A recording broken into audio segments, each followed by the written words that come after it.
Hello दोस्तों, सभी को नमस्कार। आज 25 जून 2026। आइए आज पढ़ते हैं आज की न्यूज़ के बारे में डिटेल से एनालिसिस। आज बहुत इंपॉर्टेंट न्यूज़ है थोड़ा बहुत, तो आइए पढ़ते हैं इस न्यूज़ के बारे में कि प्रेस ये पीआईबी से पहला न्यूज़ लिया गया है कि सूचना प्रेस ब्यूरो पीआईबी से लिया गया है कि नीतिगत पहलू या अंतर्राष्ट्रीय दौरों और राष्ट्रीय समारोहों पर प्रकाश डाला गया है कि राष्ट्रीय कृत्रिम बुद्धिमत्ता एवं ग्रामीण विकास कार्यशाला ग्रामीण विकास मंत्रालय 25 जून को नई दिल्ली के भारत मंडपम में एक राष्ट्रीय कार्यशाला का आयोजन कर रहे हैं, जिसमें ग्रामीण विकास में कृत्रिम बुद्धिमत्ता की परिवर्तनकारी क्षमता का पता लगाया जाएगा। इस कार्यक्रम की नीति आयोग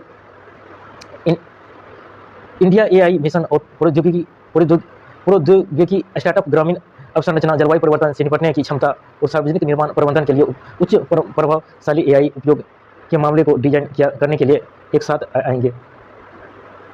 पीयूष गोयल की लंदन की आधिकारिकता यात्रा। केंद्रीय वाणिज्य एवं उद्योग मंत्री पीयूष गोयल ने ब्रिटेन के लंदन में आधिकारिकता यात्रा शुरू की। 25 से 27 जून द्विपक्षीय वार्ता में नियामक रोडमैप को संरेखित करने और सीमा शुल्क को सुव्यवस्थित करने और बाजार पहुंच एवं निवेश प्रतिबद्धता को आगे बढ़ाने पर ध्यान केंद्रित किया गया है। मंत्री गोयल इंडिया ग्लोबल फोरम के उद्घाटन सत्र को भी संबोधित करेंगे। संविधान हत्या दिवस का पालन। भारत संविधान 25 जून को संविधान हत्या दिवस मना रही है, जो 1975 में आपातकालीन लागू होने की स्मृति में मनाया जाता है। और भारतीय लोकतंत्र के लचीलेपन को याद करने के लिए एक देश भर में विशेष जन जागरूकता कार्यक्रम, प्रदर्शनियाँ एवं शैक्षिक सेमिनार आयोजित किए जा रहे हैं। डिजिटल पुलिसिंग एप्लीकेशन लॉन्च किए गए हैं। केंद्रीय मंत्री अमित शाह ने नई दिल्ली में आयोजित 26वें अखिल भारतीय फिंगरप्रिंट सम्मेलन में 4 उन्नत डिजिटल पुलिसिंग एप्लीकेशन का आधिकारिक तौर पर शुभारंभ किया गया। लॉन्च किए गए एप्लीकेशन में एनसीआर और अभिज्ञान, आपराधिक प्रक्रिया और पहचान प्रणाली, सीआरपीसीआई, ई प्रोसिक्यूशन 2.0 और ई फोरेंसिक 2.0 शामिल है। यदि आप इनमें से किसी भी विषय पर अधिक गहराई से जानना चाहते हैं तो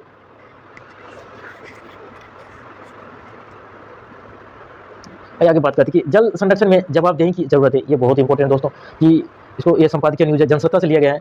आइए इसे जानते हैं कि इसे बहुत टॉपिक से रिलेट कर सकते हो दोस्तों। विश्व बैंक की एक रिपोर्ट के मुताबिक पानी की कमी से वर्ष 2030 तक विश्व भर में करीब 7 करोड़ लोग विस्थापित हो सकते हैं। ऐसे में जल संरक्षण के लिए व्यापक प्रयास करने होंगे। आइए पढ़ते हैं न्यूज़ के बारे में कि जल संरक्षण ये वाटर से रिलेटेड बहुत इंपॉर्टेंट टॉपिक है दोस्तों, कि वाटर कंजर्वेशन वैश्विक तथा राष्ट्रीय स्तर पर गहराते जल संकट वाटर क्राइसिस के बारे में है कि वैश्विक जल संकट विस्थापन 7 करोड़ लोगों विस्थापित। विश्व बैंक की एक रिपोर्ट के अनुसार पानी की कमी के कारण वर्ष 2030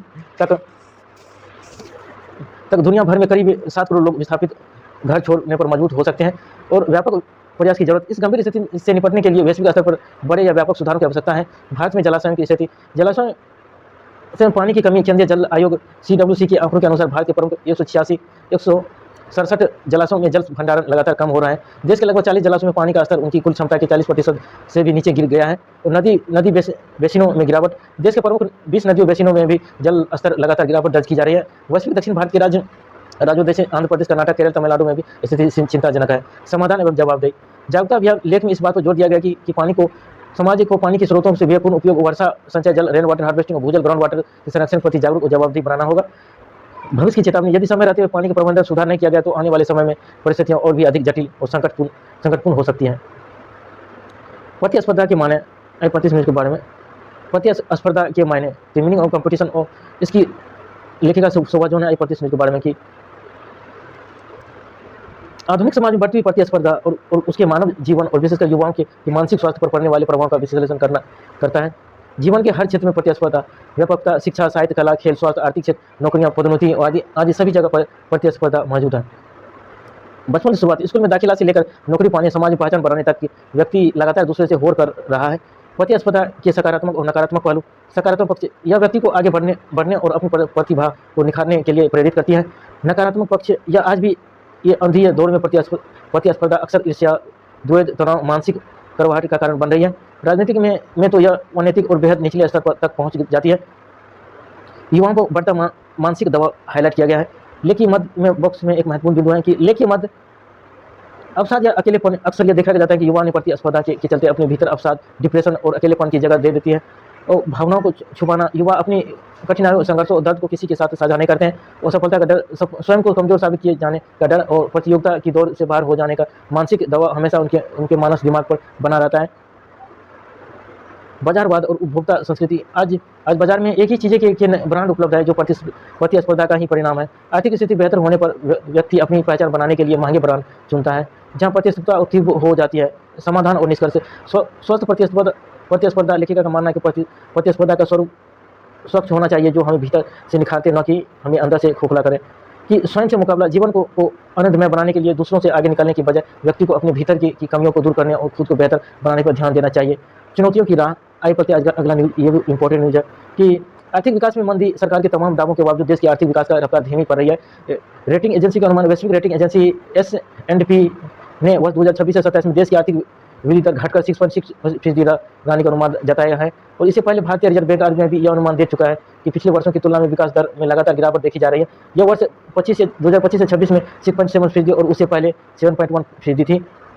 मंदी के मुख्य कारण। वैश्विक अस्थिरता। पश्चिमी एशिया में चल रहे संघर्ष के कारण वैश्विक अस्थिरता, ऊर्जा संकट पैदा हुआ है और अल नीनो का प्रभाव। अल नीनो के कारण देश में मानसून कमजोर रहने की संभावना है, जो कृषि और विकास में बाधा डाल सकती है। महंगाई का दबाव। कच्चे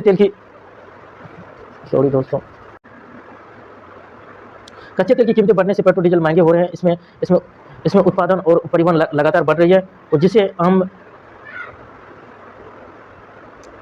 लोगों पर महंगाई का बोझ बढ़ रहा है। और आगे की राह। सरकारी कदम। केंद्र और राज्य सरकारों को अर्थव्यवस्था को गति देने के लिए प्रभावी कदम उठाने होंगे।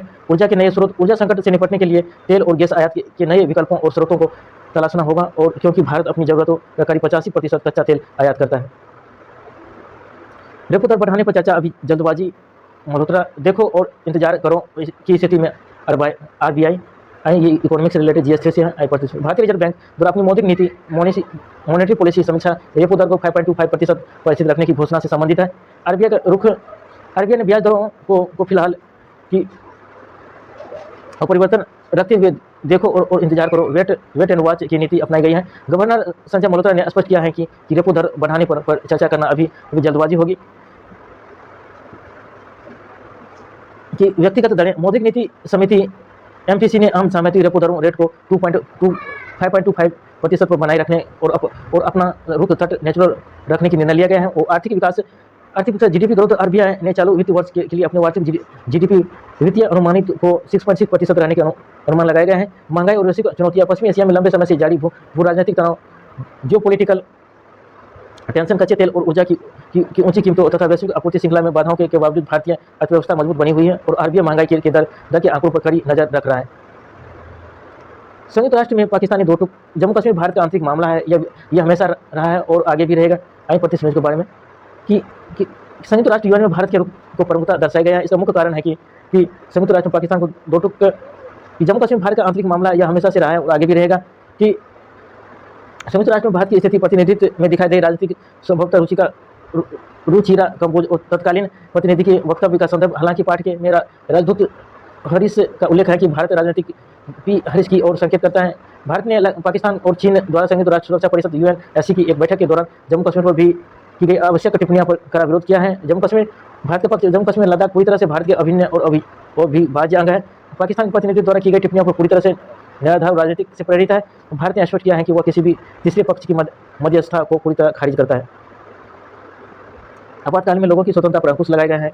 पढ़ते हैं इस न्यूज़ के बारे में डिटेल से कि आपातकाल में लोगों की स्वतंत्रता पर अंकुश लगाया गया था। यह लेख स्वतंत्र भारत के इतिहास के सबसे काले अध्यायों में से एक 1975 या 77 के आपातकाल के दौरान नागरिकों के अधिकारों के हनन और लोकतांत्रिक मूल्यों पर भी लगे प्रतिबंधों की समीक्षा करता है। कि मुख्य संदेश और ऐतिहासिक स्वतंत्रता पर अंकुश। आपातकाल के दौरान संवैधानिक सुरक्षा उपाय कमजोर हुए हैं। जनता की स्वतंत्रता को सम्मिलित किया गया है और व्यापक प्रभाव। इस दौर का प्रभाव राजनीतिक जीवन से कहीं अधिक व्यापक था, जिसने आम लोगों के दैनिक जीवन एवं गरिमाओं को प्रभावित किया है। लोकतांत्रिक लचीलापन। यह दौर हमें याद दिलाता है कि संवैधानिक अधिकार अमूर्त कानूनी सिद्धांत नहीं है, बल्कि जीवन का माध्यम है। संविधान और प्रस्तावना। संवैधानिक मार्गदर्शक। भारत की लोकतांत्रिक भावना प्राचीन सभाओं और समितियों से लेकर आधुनिक संसदीय प्रणाली तक गहरी जुड़ी हुई है। प्रस्तावना का आदेश। न्याय और स्वतंत्रता, समानता और बंधुत्व हमारे संविधान आदर्श है, जो सार्वजनिक नीतियों का पालन मार्गदर्शक करते हैं। और बाबा साहब के दृष्टिकोण। डॉक्टर भीमराव अम्बेडकर के अनुसार संविधान केवल वकीलों का दस्तावेज नहीं, बल्कि यह जीवन का एक माध्यम है। डिजिटल जिला रिपोजिटरी DDR स्वतंत्रता सेनानी। अनाम कहानियाँ। आज़ादी का अमृत महोत्सव के तहत शुरू की गई DDR पहल का उद्देश्य देश के कोने कोने से बलिदान और जन भागीदारी की अनसुनी कहानियाँ को सामने लाया है। अभिलेखों के साक्ष्य डीडीआर की समर्पित वेबसाइट पर 19,500 से अधिक वित्तीय चित्र, कहानियाँ और डिजिटल सामग्री उपलब्ध कराई गई हैं। और वीर सेनाओं का स्मरण लेख में वे महाराष्ट्र के शेषराव लक्ष्मणराव खोत, जिन्होंने हैदराबाद मुक्ति आंदोलन में भाग लिया था, और आंध्र प्रदेश के येडुला सूर्यनारायण रेड्डी, जिन्हें 11 वर्ष की आयु में पुलिस हिरासत में लिया गया था, जैसे सेनानियों के साहस और त्याग को याद किया गया है। और लेख केंद्रीय संस्कृति और पर्यटन मंत्री द्वारा लिखा गया है कि जो लेख केंद्र को एक जीवंत परंपरा के रूप में आने बढ़ाने और वर्ष 2047 में स्वतंत्रता शताब्दी की ओर बढ़ते हुए इस भावना के प्रति प्रतिबद्धता का आह्वान करता है। पासपोर्ट यात्रा का दस्तावेज, नागरिकता का प्रमाण पत्र नहीं। M35 न्यूज़ के बारे में भारत के विदेश मंत्रालय ministry of external affairs MEA द्वारा पासपोर्ट दिवस के अवसर पर जारी किए गए मुख्य स्पष्टीकरण आंकड़ों को दर्शाया गया है। दस्तावेज की प्रकृति। विदेश मंत्रालय ने स्पष्ट किया है कि पासपोर्ट केवल यात्रा या पहचान का दस्तावेज है या नागरिकता का अंतिम प्रमाण पत्र नहीं है। नागरिकता का निर्धारण संबंधित कानून के आधार पर होता है।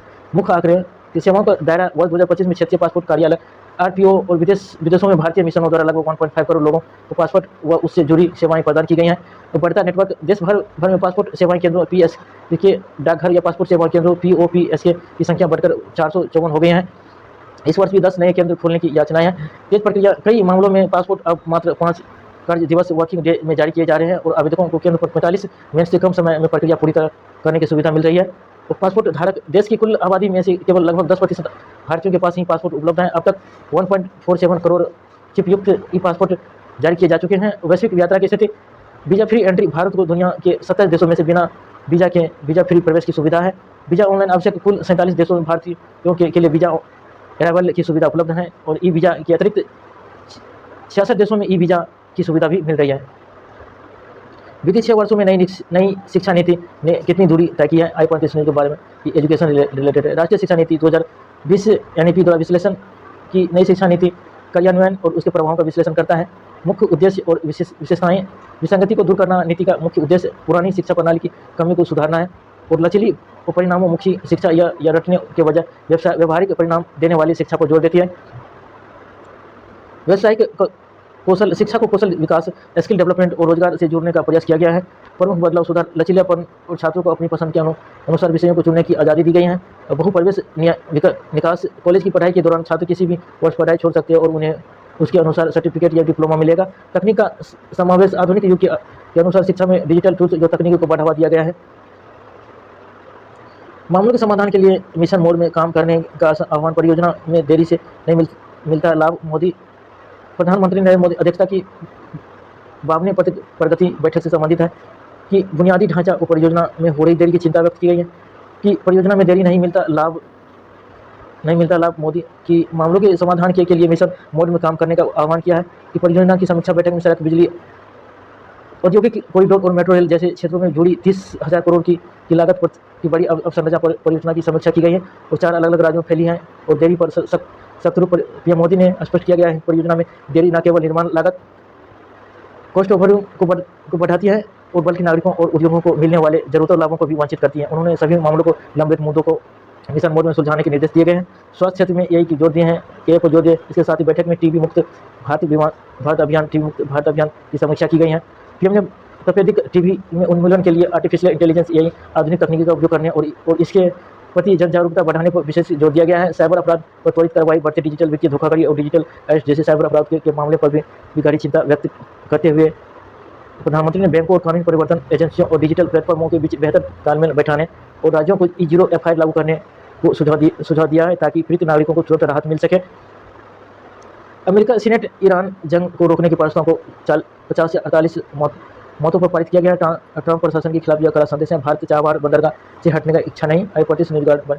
अमेरिका ईरान तनाव। डोनाल्ड ट्रंप भारत विदेशी नीति से जुड़े प्रमुख राजनीतिक घटनाक्रम को दर्शाए गए हैं कि ईरान युद्ध ट्रंप को बड़ा झटका। यह समाचार पत्र का मुख्य सुर्खी इसमें बताया गया है कि अमेरिकी सीनेट में ईरान के खिलाफ युद्ध को रोकने के प्रस्ताव को 50 से 48 मतों को पारित कर दिया गया है। राष्ट्रपति डोनाल्ड ट्रंप के प्रशासन के खिलाफ एक बड़ा संदेश माना जा रहा है। भारत चाबहार बंदरगाह से हटने का इच्छुक नहीं। उप हेडलाइंस में स्पष्ट किया गया है कि भारत राजनीतिक रूप से महत्वपूर्ण चाबहार बंदरगाह पोर्ट से परियोजना पीछे नहीं हटेगा जो ईरान में स्थित है। इसमें क्षेत्र में भारत की मजबूत और अहम उपस्थिति को रेखांकित किया गया है। शांति समझौता पीस एग्रीमेंट बाईं ओर दिए गए विशेष खंड भारत के अमेरिकी राष्ट्रीय झंडों के साथ दोनों देशों के बीच शांति और कूटनीतिक समझौते पर प्रकाश डाला गया है। इजरायल लेबनान के बीच अमेरिकी प्रस्ताव पर चर्चा की। इसमें मध्य वर्ग में जारी अशांति के इजरायल और लेबनान के संदर्भ में अमेरिकी शांति प्रस्ताव पर भी की जा रही बातचीत पर जिक्र है कि प्रधानमंत्री नरेंद्र मोदी को ईरान में भेजा निमंत्रण। इस कॉलम में बताया गया है कि ईरान ने भारतीय प्रधानमंत्री नरेंद्र मोदी को द्विपक्षीय संबंधों को मजबूत करने के लिए आधिकारिक यात्रा का निमंत्रण भेजा है और भारत ने कहा कि ईरान की गैर जरूरत यात्रा से बचे। सुरक्षा और युद्ध के हालात को देखते हुए भारत सरकार ने अपने नागरिकों के लिए एडवाइजरी जारी किए हैं कि वे ईरान की अनावश्यक यात्रा करने से बचें। लीज बढ़ाने की फैसला, इसमें वित्तीय या रणनीतिक समझौता के तहत किसी महत्वपूर्ण लीज अवधि को आगे बढ़ाने का उल्लेख है जो सीधे चाबार या व्यापारिक मार्गों से जुड़ा हो सकता है। थैंक यू दोस्तों, आज की न्यूज़ में इतना तक देख लेंगे।